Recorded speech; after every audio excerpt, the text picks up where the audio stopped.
Hello বন্ধুরা, সবাই কেমন আছো? তোমাদের সবাইকে মহুয়া ঘরকন্যায় স্বাগত। তোমরা সবাই কেমন আছো আর কি করছো আর কেমন রমজান কাটছে? প্রত্যেকে সবাই রোজা থাকছো? আজ দেখতে দেখতে অনেকটাই রোজা হয়ে গেল। আর রোজাটা যখন চলে যায় না, অনেক মন খারাপ হয়।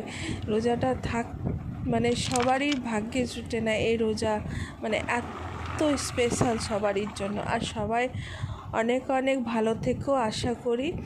আজকে আমি গাজরের হালুয়া করেছি, তাই তোমাদের সঙ্গে শেয়ার করলাম। আর গাজরের হালুয়া তো প্রত্যেকেই করে, আর এটা খুব সহজভাবে আর খুব সহজ রেসিপি। মানে তোমরা যদি মনে করো 1 ঘন্টার মধ্যে, মানে 1 ঘন্টাও লাগবে না।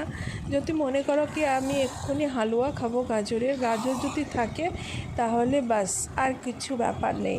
কিন্তু গাজরটা কি বলো তো, আমরা যেমন আগে মাদেরকে দেখতাম মানে গ্রাইন্ডার মানে এতে করে কুটতো, হ্যাঁ, এখন ওইসব কোনো ঝামেলা না। শুধু গাজরটাকে ছিলে নাও, ভালো করে ধুয়ে দুধ দিয়ে কুকারে 3-4টে সিটি দিয়ে দাও। তারপরে যেটুকু জল থাকবে সেটাকে মেরে দিতে হবে, তার মধ্যে চিনি, তারপরে যা যা লাগে সেগুলো দিয়ে একবারে গায়ে লাগা লাগা হয়ে যাবে, হয়ে গেল গাজরের হালুয়া।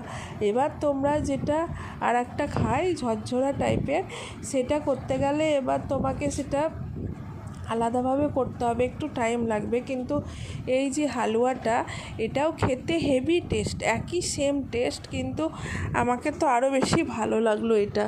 কিন্তু এবার সবারই মুখে তো সমান টেস্ট না। এটা কিন্তু সত্যি খুবই ভালো আর খুব সহজ, অনেক টাইম বেঁচে যাবে। যাদের হাতে সময় থাকে না তাদের জন্য খুব ভালো। আর সবাই ভালো থেকো, সুস্থ থেকো।